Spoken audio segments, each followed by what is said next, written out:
भगवान परशुराम के जीवन से जुड़ी रोचक बातें।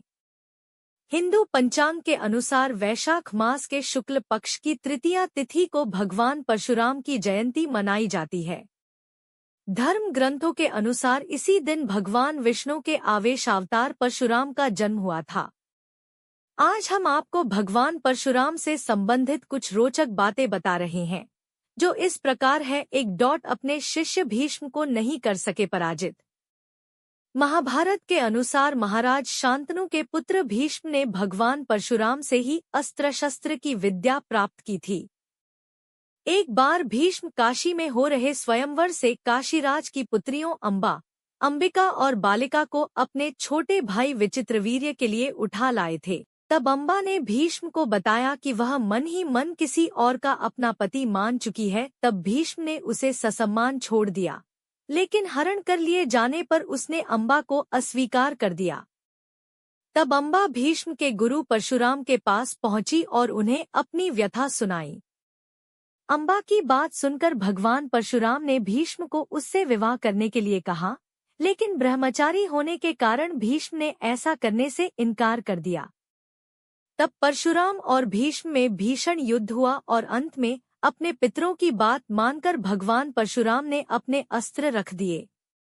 इस प्रकार इस युद्ध में न किसी की हार हुई न किसी की जीत। ऐसे हुआ भगवान परशुराम का जन्म। महर्षि भृगु के पुत्र ऋचिक का विवाह राजा गाधी की पुत्री सत्यवती से हुआ था।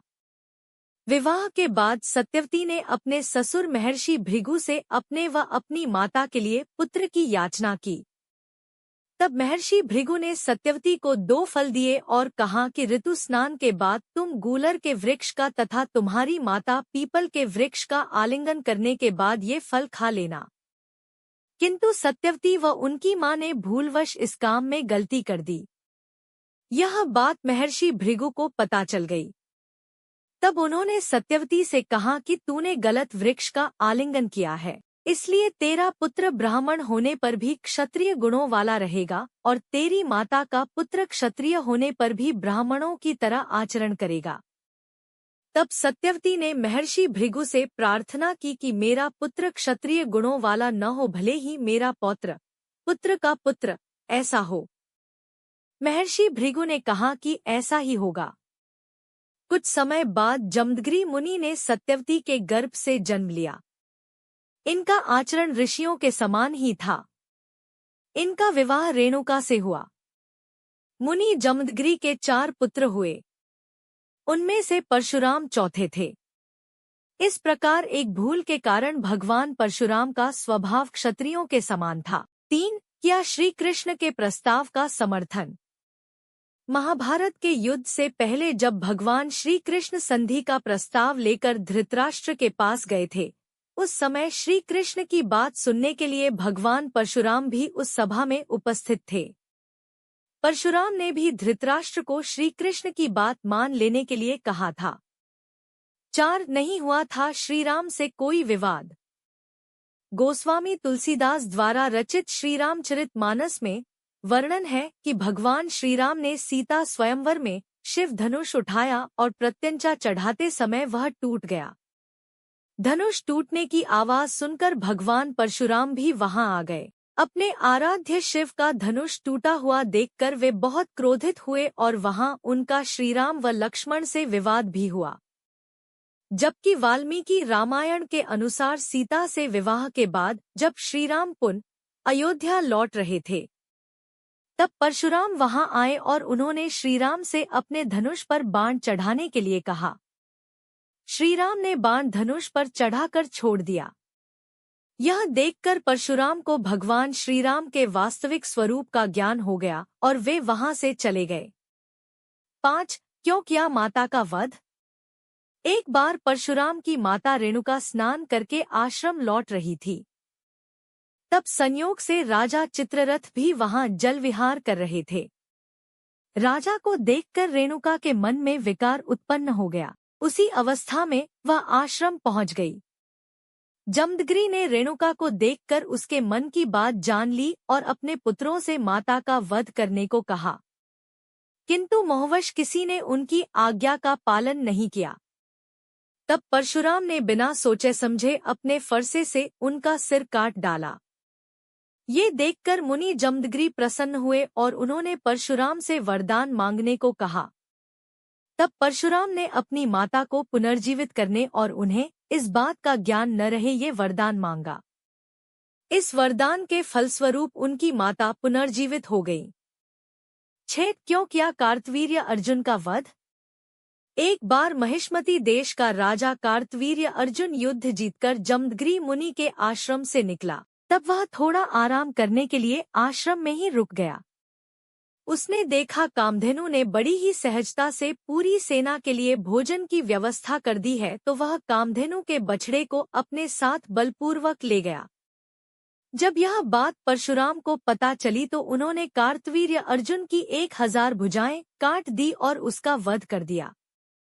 7 इसलिए किया क्षत्रियों का सहार।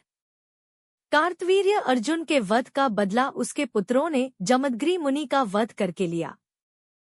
क्षत्रियों का ये नीच कर्म देखकर भगवान परशुराम बहुत क्रोधित हुए और उन्होंने कार्तवीर्य अर्जुन के सभी पुत्रों का वध कर दिया। जिन जिन क्षत्रिय राजाओं ने उनका साथ दिया, परशुराम ने उनका भी वध कर दिया। इस प्रकार भगवान परशुराम ने 21 बार धरती को क्षत्रिय विहीन कर दिया। 8 ब्राह्मणों को दान कर दी संपूर्ण पृथ्वी। महाभारत के अनुसार परशुराम का ये क्रोध देखकर महर्षि ऋचिक ने साक्षात प्रकट होकर उन्हें इस घोर कर्म से रोका। तब उन्होंने क्षत्रियों का संहार करना बंद कर दिया और सारी पृथ्वी ब्राह्मणों को दान कर दी और स्वयं महेंद्र पर्वत पर निवास करने लगे। 9 परशुराम का कर्ण को श्राप। महाभारत के अनुसार परशुराम भगवान विष्णु के ही अंशावतार थे। कर्ण भी उन्हीं का शिष्य था। कर्ण ने परशुराम को अपना परिचय एक सूत पुत्र के रूप में दिया था। एक बार जब परशुराम कर्ण की गोद में सिर रखकर सो रहे थे, उसी समय कर्ण को एक भयंकर कीड़े ने काट लिया। गुरु की नींद में विघ्न न आए ये सोचकर कर्ण दर्द सहते रहे, लेकिन उन्होंने परशुराम को नींद से नहीं उठाया। नींद से उठने पर जब परशुराम ने ये देखा तो वे समझ गए कि कर्ण सूतपुत्र नहीं बल्कि क्षत्रिय है। तब क्रोधित होकर परशुराम ने कर्ण को श्राप दिया कि मेरी सिखाई हुई शस्त्र विद्या की जब तुम्हें सबसे अधिक आवश्यकता होगी, उस समय तुम वह विद्या भूल जाओगे। इस प्रकार परशुराम जी के श्राप के कारण ही कर्ण की मृत्यु हुई। 10 राम से कैसे बने परशुराम? बाल्यावस्था में परशुराम के माता पिता इन्हें राम कहकर पुकारते थे। जब राम कुछ बड़े हुए तो उन्होंने पिता से वेदों का ज्ञान प्राप्त किया और पिता के सामने धनुर्विद्या सीखने की इच्छा प्रकट की। महर्षि जमदग्नि ने उन्हें हिमालय पर जाकर भगवान शिव को प्रसन्न करने के लिए कहा। पिता की आज्ञा मानकर राम ने ऐसा ही किया। उस बीच असुरों से त्रस्त देवता शिवजी के पास पहुंचे और असुरों से मुक्ति दिलाने का निवेदन किया। तब शिवजी ने तपस्या कर रहे राम को असुरों को नाश करने के लिए कहा। राम ने बिना किसी अस्त्र की सहायता से ही असुरों का नाश कर दिया। राम के इस पराक्रम को देखकर भगवान शिव ने उन्हें अनेक अस्त्र शस्त्र प्रदान किए। इन्हीं में से एक परशु फरसा भी था। यह अस्त्र राम को बहुत प्रिय था। इसे प्राप्त करते ही राम का नाम परशुराम हो गया। 11 फरसे से काट दिया था श्री गणेश का एक दांत। ब्रह्मवैवर्त पुराण के अनुसार एक बार परशुराम जब भगवान शिव के दर्शन करने कैलाश पहुंचे तो भगवान ध्यान में थे। तब श्री गणेश ने परशुराम जी को भगवान शिव से मिलने नहीं दिया। इस बात से क्रोधित होकर परशुराम जी ने फरसे से श्री गणेश पर वार कर दिया। वह फरसा स्वयं भगवान शिव ने परशुराम को दिया था। श्री गणेश उस फरसे का वार खाली नहीं होने देना चाहते थे, इसलिए उन्होंने उस फरसे का वार अपने दांत पर झेल लिया, जिसके कारण उनका एक दांत टूट गया। तभी से उन्हें एकदंत भी कहा जाता है। 12 ये थे परशुराम के भाइयों के नाम। ऋषि जमदग्नि और रेणुका के 4 पुत्र थे, जिनमें से परशुराम सबसे छोटे थे। भगवान परशुराम के 3 बड़े भाई थे, जिनके नाम क्रमश रुक्मवान, सुषेणवसु और विश्वावसु था। 13 अमर है परशुराम। हिंदू धर्म ग्रंथों में कुछ महापुरुषों का वर्णन है जिन्हें आज भी अमर माना जाता है। इन्हें अष्टचिरंजीवी भी कहा जाता है। इनमें से एक भगवान विष्णु के आवेशावतार परशुराम भी हैं। अश्वत्थामा, बलिव्यासो, हनुमांश्च विभीषण। कृप परशुरामश्च सप्तैते चिरजीविन। सप्तैतान् संस्मरेन् नित्यं मार्कण्डेयं धाष्टमम्। जीवेद्वर्षस्त सोपि सर्वव्याधि विवर्जित। इस श्लोक के अनुसार अश्वत्थामा, राजा बलि, महर्षि वेदव्यास, हनुमान, विभीषण, कृपाचार्य, भगवान परशुराम तथा ऋषि मार्कंडेय अमर हैं।